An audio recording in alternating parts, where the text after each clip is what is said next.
أكثروا ذكر هادم اللذات الموت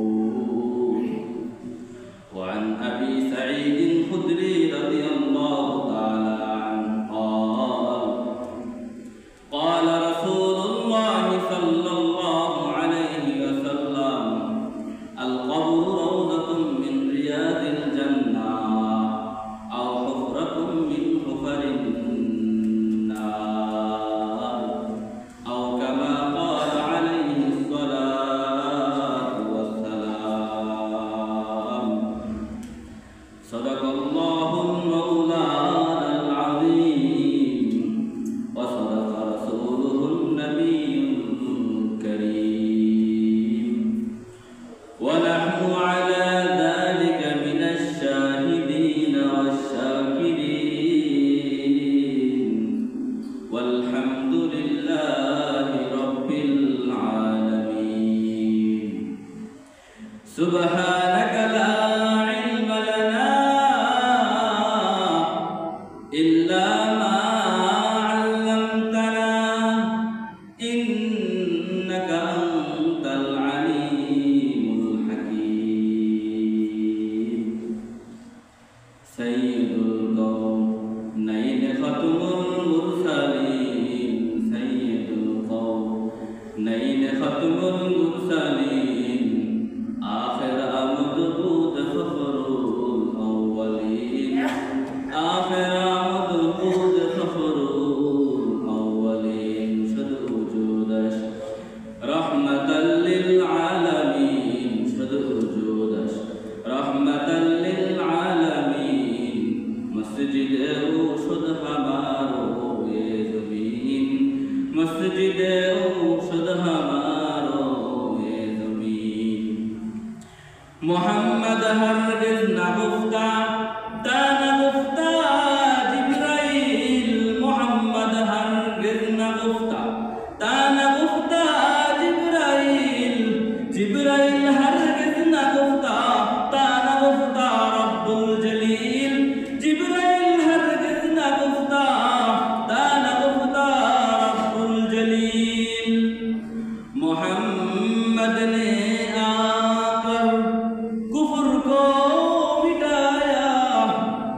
محمد نے آکر کفر کو مٹایا کفر کو مٹا کر صداقت کو بتایا کفر کو مٹا کر صداقت کو بتایا لا الہ الا اللہ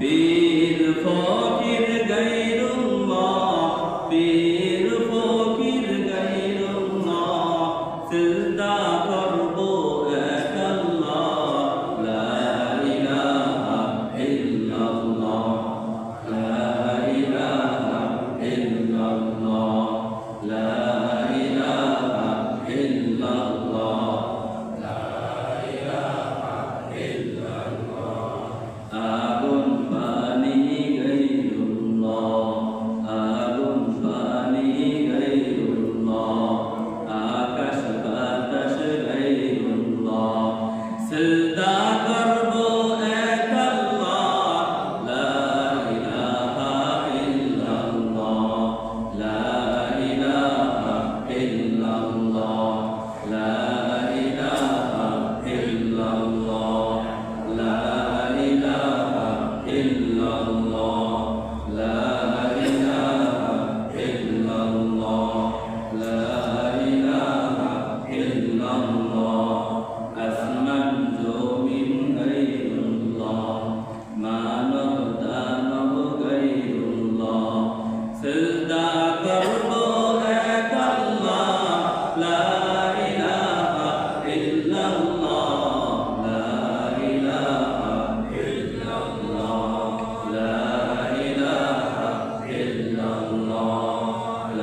আল্লাহ সুবহানাহু ওয়া তাআলা আমাদেরকে সুস্থতার সাথে হায়াতে তৈয়বার সাথে পবিত্র দিন পবিত্র স্থানে আল্লাহ সুবহানাহু ওয়া তাআলার ঘরে আসা এবং বসার মতো তৌফিক দিয়েছেন। এজন্য আমরা আল্লাহ সুবহানাহু ওয়া তাআলার ঘরকে সাক্ষী রেখে একবার কালিমাতু শুকর আদায় করি আলহামদুলিল্লাহ। লক্ষ কোটি দরুদ ও সালাম সাইয়্যিদুল আম্বিয়া শাফিউল মুজনিবিন রাহমাতাল লিল আলামিন আকায়ে নামদার তাজদারে মদিনা মুহাম্মদ সাল্লাল্লাহু আলাইহি ওয়াসাল্লাম। আমি পবিত্র কালামুল্লাহ থেকে তিনখানা আয়াত পাঠ করলাম এবং নবী করিম সাল্লাল্লাহু আলাইহি ওয়াসাল্লামের অসংখ্য হাদিস থেকে তিনখানা হাদিস পেশ করলাম। যদি আল্লাহ সুবহানাহু ওয়া তাআলা তৌফিক দেন এই আয়াত এবং কোরআনের হাদিসের সমন্বয়ে কিছু আলোকপাত করবে ইনশাআল্লাহ। আল্লাহ সুবহানাহু ওয়া তাআলা আমরা দুনিয়াতে যাই কিছু করি না করি সব কিছু আল্লাহ সুবহানাহু ওয়া তাআলার মর্জি, কেবলমাত্র আখিরাতের জন্য। এজন্য হাদিসের মর্ম হলো মুমিনের প্রত্যেকটি কাজ, প্রত্যেকটি কদম, প্রত্যেকটি নিঃশ্বাস হবে ইবাদত। যদি সেটি হয় আল্লাহ সুবহানাহু ওয়া তাআলার নির্দেশ মোতাবেক নবী করিম সাল্লাল্লাহু আলাইহি ওয়াসাল্লামের পথ ও পদ্ধতি অনুযায়ী। এজন্যই আল্লাহ সুবহানাহু ওয়া তাআলা বলেন ওয়ামা খালাকতুল জিন্না ওয়াল ইনসা ইল্লা লিয়াবুদুন, আমি তো মানব এবং দানবকে সৃষ্টি করেছি একমাত্র আমার ইবাদতের জন্য। এই আয়াতটি আমি প্রায় জুমায় বলে থাকি। এজন্য বলি যেই আলোচনা করি সেটাই ইবাদত, যেই আলোচনা করি সেটাই ইবাদত, যেদিকে যাই যেটাই করি সেটাই ইবাদত। একজন মুমিন মাত্র সে নামাজ পড়বে, রোজা রাখবে, হজ করবে, যাকাত দিবে, এটা তার ইবাদত। একজন মুমিন সে তার পরিবার পরিচালনা করার জন্য সে ব্যবসা করবে, চাকরি করবে, কৃষি কাজ করবে, কর্ম করবে, সেটাও যদি নবী করিম সাল্লাল্লাহু আলাইহি ওয়াসাল্লামের নির্দেশ মোতাবেক সঠিকভাবে বিশুদ্ধভাবে যদি পরিচালিত হয় সেটাও মুমিনের ইবাদত। একজন মুমিন কেবলমাত্র সে তার স্ত্রীর মুখে খাবার তুলে দিবে, সে তার বাবা মার সেবা করবে, বাবাকে সে হাদিয়া দিবে, বাবার পিছনে সে খরচ করবে, সন্তানের পিছনে সে খরচ করবে, সন্তান স্কুলে পড়বে, মাদ্রাসা পড়বে, তার বই খাতা কিনে দিবে, তার সন্তানের জন্য কন্যার জন্য 3 পিস কিনে দিবে, সে যাই করুক না কেন প্রত্যেকটাই শুধু ইবাদত আর ইবাদত, যদি হয় সেটি নবী করিম সাল্লাল্লাহু আলাইহি ওয়াসাল্লামের পথ ও পদ্ধতি অনুযায়ী। এজন্যই বলা হয় মুমিনের প্রত্যেকটি কাজই ইবাদত, প্রত্যেকটি কাজই ইবাদত। এই জন্য বলা হয়েছে ওয়ামা খালাকতুল জিন্না ওয়াল ইনসা ইল্লা লিয়াবুদুন। এজন্য আল্লাহ সুবহানাহু ওয়া তাআলা অপর আয়াতে বলেন আমি তো তোমাদেরকে সৃষ্টি করেছি একমাত্র আমার ইবাদতের জন্য। শুনে রাখো নবী করিম আল্লাহ সুবহানাহু ওয়া তাআলা পবিত্র কালামুল্লাহর ভিতরে বলেন আফা হাসিবতুম আন্নামা খালাকনাকুম আবাসা, তোমরা ধারণা করো না যে আমি তোমাদেরকে কেবলমাত্র অনর্থক সৃষ্টি করেছি। আফা হাসিবতুম আন্নামা খালাকনাকুম, আফা হাসিবতুম, এখানে আল্লাহ তাআলা বলেন আফা হাসিবতুম, তোমরা কি ধারণা করছো? এটা হলো প্রশ্নবোধক ছিল। আফা হাসিবতুম, তোমরা কি ধারণা করছো? আন্নামা খালাকনাকুম, আন্নামা খালাকনাকুম, যারা আরবি ভাষা নিয়ে পড়াশোনা করেন তারা জানেন আন্নামা এখানে হসরের জন্য আন্না নিশ্চয় নিয়ে এসেছে। আন্নামা খালাকনাকুম, কেবলমাত্র আমি তোমাদেরকে সৃষ্টি করেছি। আন্নামা খালাকনাকুম আবাসা, তোমরা কি ধারণা করেছো যে আমি তোমাদেরকে সৃষ্টি করেছি আবাসা, নিরর্থক? সুম্মা ইলাইনা তুরজাউন, অথচ তোমরা আমার কাছেই ফিরে আসবা, আমার কাছে ফিরে যাবা। মানে এই আয়াতের ব্যাখ্যা হলো যে তোমরা ধারণা করো না যে তোমাদেরকে আমি অনর্থক নিরর্থক সৃষ্টি করেছি অন্যান্য প্রাণীর ন্যায়। অন্যান্য প্রাণীকে আমি আসল দিই নাই, বিবেক বুদ্ধি দেই নাই, কিন্তু আমি তোমাদেরকে আকল দিয়েছি। এই জন্যই তোমাদেরকে বলা হয় যৌবিল উকুল, প্রাণী দুই ধরনের, বলে হাইওয়ান যৌবিল উকুল, আর একটা হলো হাইওয়ানে গায়রে যৌবিল উকুল। এই মানুষদেরকে বলা হয় যে হাইওয়ানে যৌবিল উকুল, অর্থাৎ জ্ঞানবান প্রাণী। জ্ঞানবান প্রাণীর মধ্যে একমাত্র মানব এবং দানব, এরাই অন্তর্ভুক্ত। আর কেউ কিন্তু জ্ঞানীর ভিতরে অন্তর্ভুক্ত নয়। এই জন্যই তাদের হিসাব নিকাশ হবে না।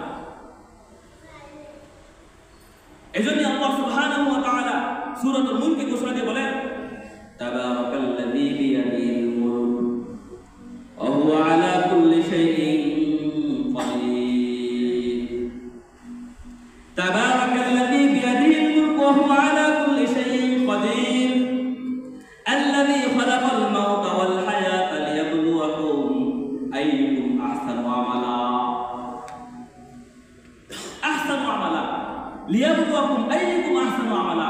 আল্লাহ তাআলা লিয়াবলুয়াকুম, যে তোমাদেরকে সৃষ্টি করেছেন তোমাদেরকে পরীক্ষা করার জন্য, নিরীক্ষা করার জন্য। আইয়ুকুম আহসানু আমালা, তোমাদের মধ্যে কে উত্তম আমল করে।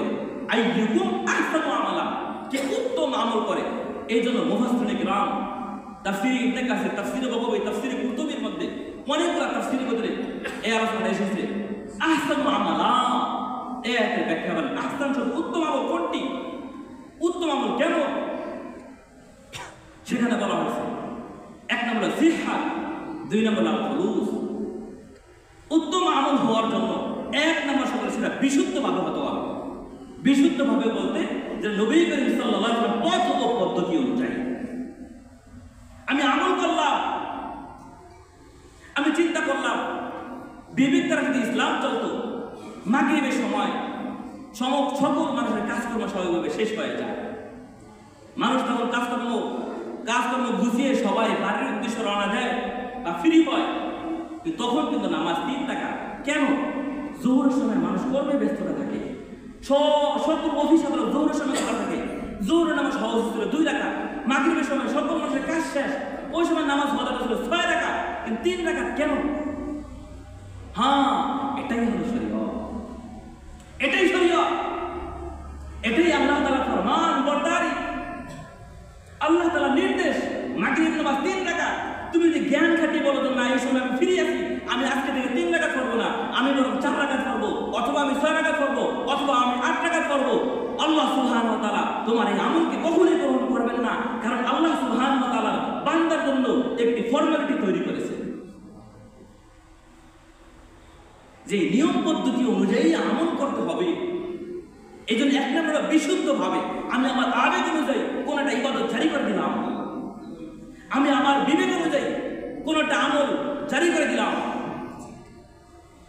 সে আমল কখনোই গ্রহণ করা হবে না। এই জন্য তো নবী করিম সাল্লাল্লাহু আলাইহি ওয়াসাল্লাম বলেন, তারাকতু ফীকুম আমরাইন লান তাদিল্লু মা তামাসসাকতুম বিহিমা কিতাবাল্লাহ সুন্নাত রাসূলিল্লাহ। আমি তোমাদের জন্য 2টি জিনিস রেখে এসেছি, একটি হলো কিতাবুল্লাহ আর সুন্নাত রাসূলুল্লাহ। এই দুটি ছাড়া যা তোমরা পাইবা সবকিছু তোমরা পরিত্যাগ করবা। অপরদিকে হাদিস শরীফের ভিতরে রয়েছে, যখন তোমরা কোনো আমলকে রাসূল সাল্লাল্লাহু আলাইহি ওয়াসাল্লাম সুন্নাহ ভিত্তি পাইবা, এটা সুন্নাহর ভিতরে পাবে না, রুদ্দুহা, সেটাকে তোমরা প্রত্যাখ্যান করো। এই জন্য আকল আর বিবেক দিয়ে কখনো ইসলাম সমর্থিত নয়। যাই হোক, আমি আমার আলোচ্য বিষয়ে ফিরে যাই। আল্লাহ সুবহানাহু ওয়া তাআলা বান্দাকে অনর্থক সৃষ্টি করেন নাই। এই জন্যই আল্লাহ সুবহানাহু ওয়া তাআলা পবিত্র কালামুল্লাহর ভিতরে বলেন, আমি তোমাদেরকে অনর্থক সৃষ্টি করি নাই, আমি তোমাদেরকে সৃষ্টি করেছি একমাত্র আমার ইবাদতের জন্য। এই ইবাদত তোমরা যা কিছু করবা, ইযা যুলজিলাতিল আরদু জিলজালাহা ওয়া আখরাজাতিল আরদু আসফালাহা ওয়া ক্বালাল ইনসানু মা লাহা ইয়াওমাইযিন তুহাদ্দিসু আখবারাহা বিআন্না রাব্বাকা আওহা লাহা ইয়াওমাইযিন ইয়াসদুরুন নাসু আশতাতান লিয়ুরাউ আ'মালাহুম ফামান ইয়া'মাল মিসকালা যাররাতিন খায়রান ইয়ারাহ। তোমরা দুনিয়াতে যা কিছু করবা, ফামান ইয়া'মাল মিসকালা যাররাতিন খায়রান ইয়ারাহ, তোমাদের মধ্য থেকে যে সামান্য পরিমাণ ভালো কাজ করবে সে কিন্তু ওই কাজ কিয়ামতের দিন তাই কিন্তু তার সামনে উপস্থাপন করা হবে। ওয়া মান ইয়া'মাল মিসকালা যাররাতিন শাররান ইয়ারাহ, আর তোমাদের মধ্যে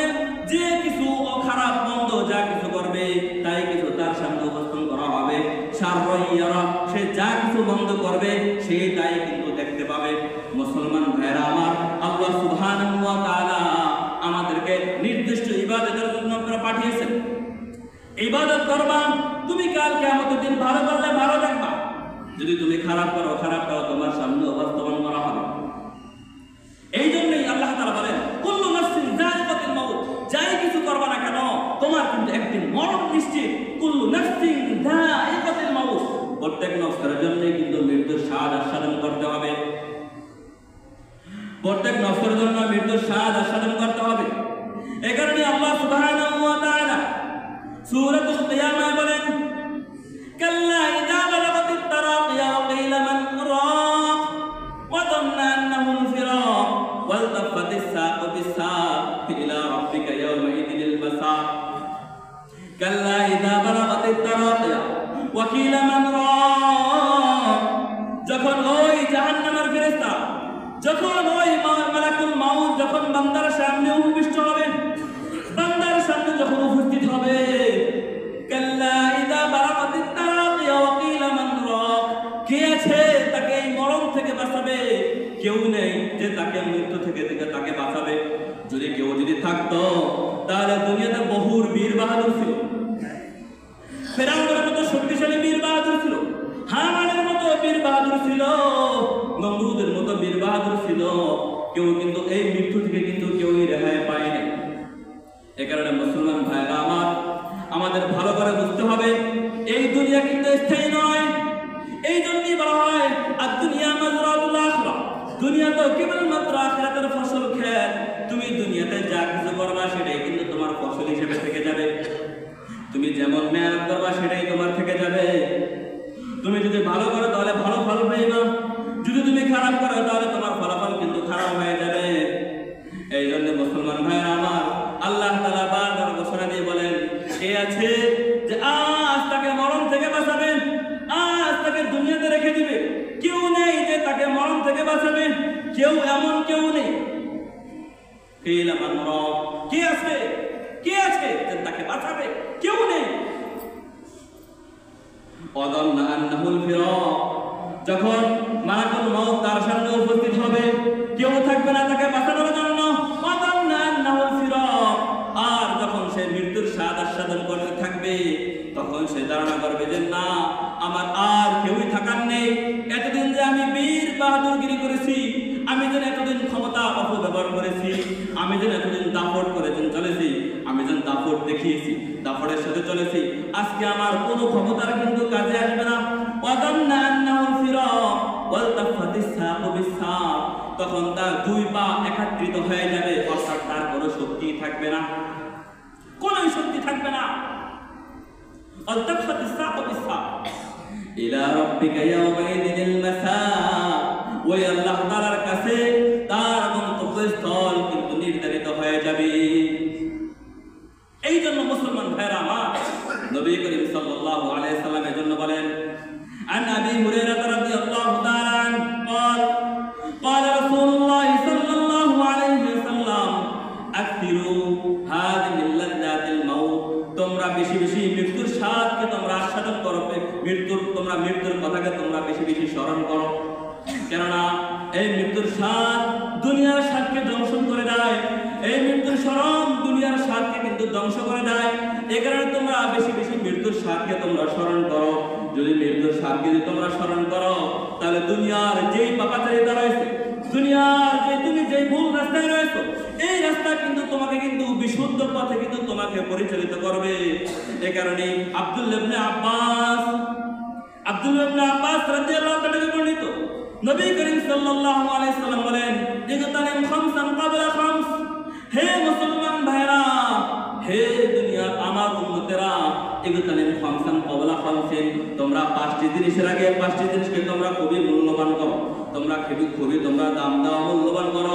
এক নম্বর হলো শাবাবাকা ক্বাবলা হারামি, তোমার বার্ধক্যের আগে তোমার যৌবনকে তুমি মূল্যায়ন করো। কারণ কি, ওই কিয়ামতের দিন আল্লাহ সুবহানাহু ওয়া তাআলা তোমাকে জিজ্ঞাসা করবে কোন কাজে তোমার যৌবনকালকে তুমি খরচ করেছো।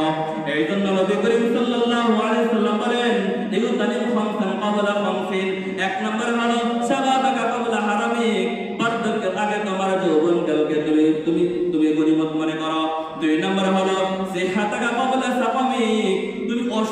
আগে তোমার সুস্থতাকে তুমি মূল্যবান মনে করো। তুমি অসুস্থ হওয়ার আগে তোমার সুস্থতাকে তুমি কাজে লাগিয়ে তুমি ব্যবহার করো। তোমার ধন সম্পদ থাকা অবস্থায় তুমি দরিদ্রতার পূর্বে তোমার ধন সম্পদকে তুমি ভালো কাজে ব্যয় করো। কোনো একদিন হবে তোমার এই ধন সম্পদ কিন্তু থাকবে না। এই জন্য আমরা দেখতে পাই মাঝে মাঝে মুহূর্তের মধ্যে বিশাল বড় বড় কারখানা কিন্তু আগুনে জ্বলে মুহূর্তের ভিতরে শেষ হয়ে যায়। বড় বড় অট্টালিকা কিন্তু ওই সমুদ্রের ঢেউ এসে কিন্তু ভেঙে দেয়।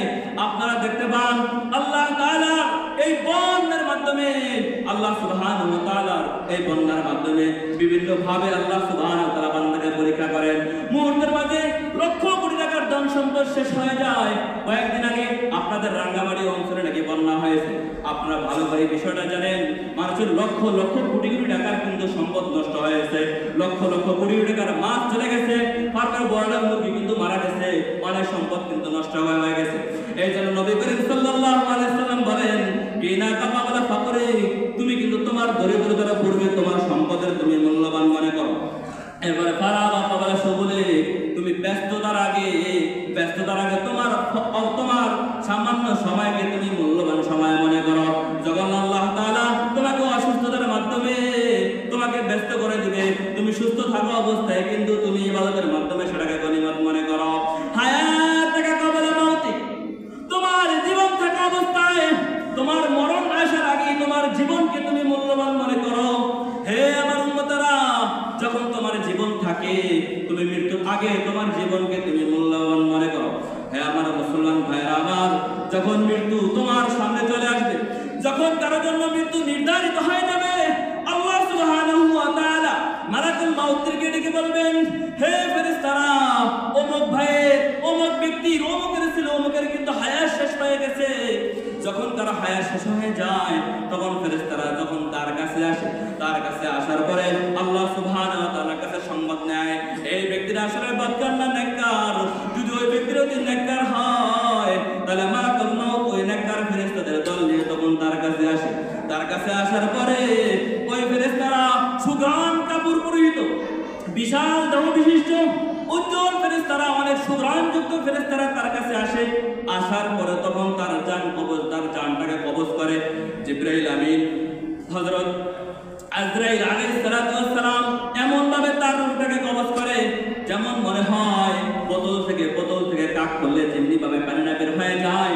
মুমিন ব্যক্তির যখন রূহটাকে কবজ করা হয় কেমন যেন ওই বোতল থেকে পানির মতো সহজ ভাবে তার রূহটাকে কবজ করে নেয়। ওই মালাকুল মাউতের ওই দলবল যখন তার রূহ মুবারক নিয়ে যখন আসমানের দিকে ঊর্ধ্ব গগনে যখন রওনা হন, তখন ওই আসমানের ফেরেশতারা তাদেরকে জিজ্ঞাসা করেন, হে আজরাইল, কার জন্য এরকম সুসংবাদ, কার জানগুলোকে আজকে কবজ করা হয়েছে? তখন ওই আজরাইল আলাইহিস সালাতু ওয়াস সালাম তাকে সুসংবাদ দেয়, ওই সুসংবাদ গ্রহণ করো, অমুকের ছিল অমুকের রূহটাকে আজকে কবজ করা হয়েছে। তারাও তাকে আহলান সাহলান জানিয়ে ওই আসমানের প্রথম আসমানের দরজা খুলে দেওয়া হয়। ওই আসমানের ফেরেশতারা তার জন্য সুসংবাদ আহলান সাহলান জানিয়ে তার জন্য দরজা খুলে দেয়। এমনি ভাবে প্রথম আসমানের ফেরেশতারা তাকে আহলান সাহলান জানাইতে দ্বিতীয় আসমানে যায়। তেমনি ভাবে ওই ফেরেশতারাও তার জন্য কিন্তু আহলান সাহলান সুখবর জানিয়ে এমনি ভাবে সপ্তম আসমানে যায়। যখন ওই মুমিন বান্দা রূহ কিনে যখন আল্লাহ তাআলার কাছে যায়, আল্লাহ তাআলা জিজ্ঞাসা করে কাকে নিয়ে এসেছো? তখন ফেরেশতারা আল্লাহ তাআলাকে সংবাদ দেয়। আল্লাহ তাআলা তো আগেই জানে, কিন্তু তার সম্মানের জন্য আবার তাকে জিজ্ঞাসা করে। এরপরে আল্লাহ সুবহানাহু ওয়া তাআলা বলে, ও আমার ফেরেশতারা, যাও তার রূহটাকে ওই দুনিয়াতে ইল্লিয়িন নামক স্থানে তার নামটি লিখে দাও। ইল্লিয়িন হলো ওই জান্নাতবাসীদের নামগুলো যেই খাতার ভিতরে লিপিবদ্ধ হয়। যাও ইল্লিয়িনে তার নামটা লিখে দাও। ওই কবরে তো তার কিন্তু প্রশ্ন করা হবে। তখন ফেরেশতারা আহলান সাহলান জানাইতে তার রূহটাকে তখন তার শরীরের ভিতরে দিয়ে দেয়। যখন তার শরীরের ভিতরে রূহটি দিয়ে দেয়, তখন যখন আত্মীয় স্বজন তার জন্য রোনাজানি করে, তখন সে তাদের প্রতি উৎসান্বিত হয়। হে আমার আত্মীয়রা, তোমরা কেন কান্নাকাটি করছো? তোমরা যদি আমার অবস্থা জানতা তাহলে তোমরা এখন কান্নাকাটি করতা না। এই জন্য ফেরেশতারা তাদের জন্য বদদোয়া দেয়, এই তোমরা কেন কান্নাকাটি করছো? তোমরা তো জানো না যে আমি আমার মুমিন ভাইয়ের সাথে কেমন আচরণ করেছি। ওই মুমিন ব্যক্তি বলে, ওই মানুষদেরকে ডেকে বলতে থাকে,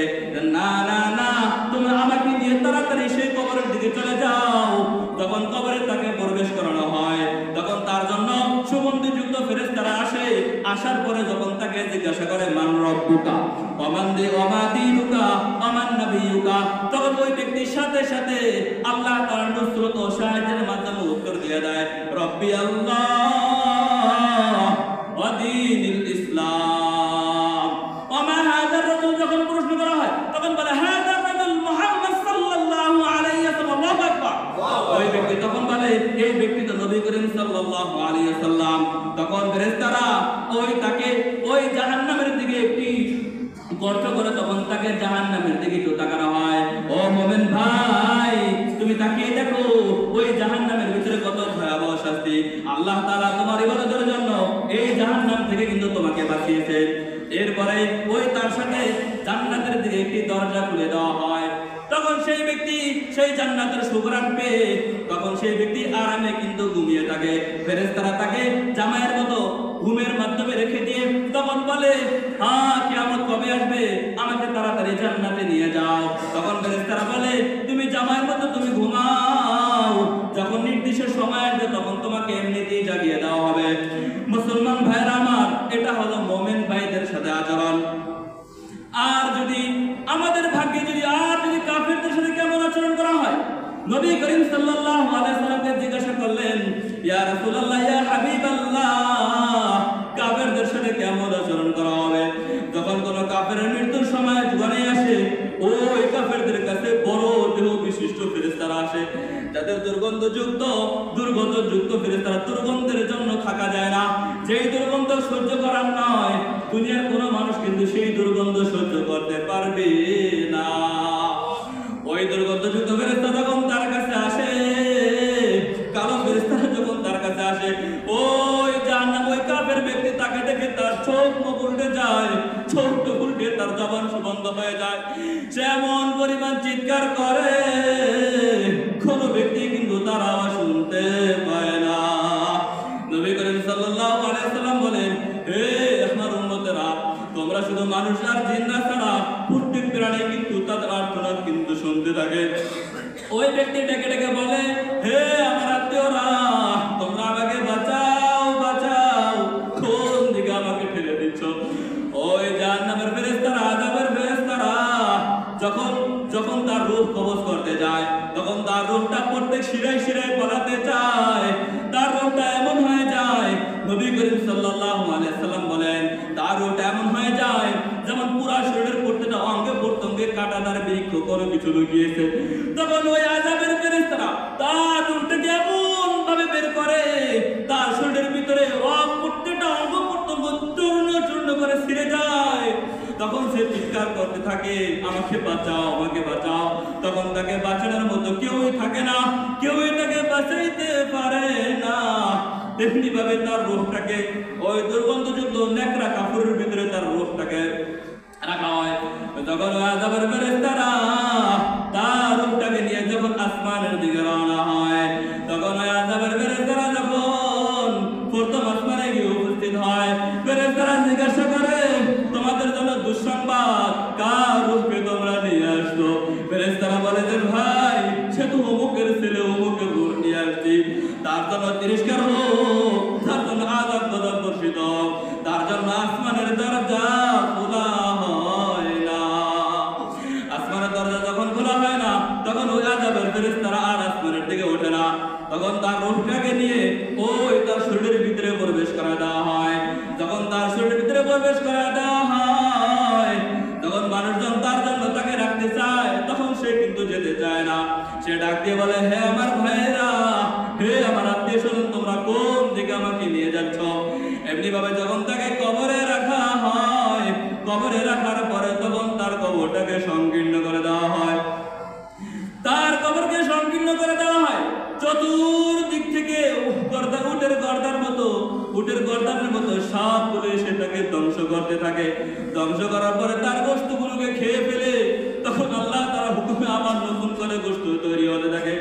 ওই ফেরেশতারা যখন তাকে প্রশ্ন করে মান রব্বুকা, সে বলে হা হা লা আদরি লা আদরি।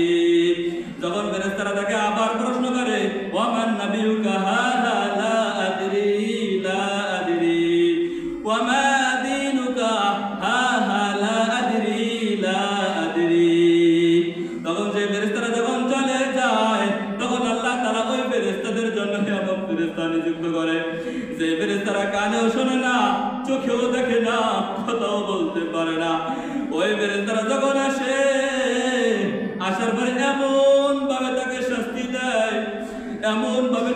হামার দিয়ে বাড়ি দেয়, তার হাড্ডিগুলো চূর্ণ বিচূর্ণ হয়ে যায়। কবরের এক পাশের মাটি আর এক পাশের মাটি এমন ভাবে আক্রমণ করে, এমন ভাবে তাকে চাপ দেয়, এক পাশের হাড্ডি আর এক পাশে চলে যায়। তখন সে যতই চিৎকার করে কেউই কিন্তু তার চিৎকার শুনে না। এরপরে একটা পর্যায়ে গিয়ে তার সাথে ওই জাহান্নামের সাথে কানেকশন করে দেয়। সে যতই চিৎকার করে কোনো কাজ হয় না। ও মুসলমান ভাইরা আমার, এজন্য আব্দুল্লাহ ইবনে দিনার ইব্রাহিম ইবনে আদহামকে প্রশ্ন করেছিলেন, হে ইব্রাহিম ইবনে আদহাম, আপনি আমাদের জন্য কিছু প্রশ্ন করেন, আপনি আমাদের জন্য কিছু প্রশ্ন করেন, আমাদের জন্য কিছু নসিহত করেন।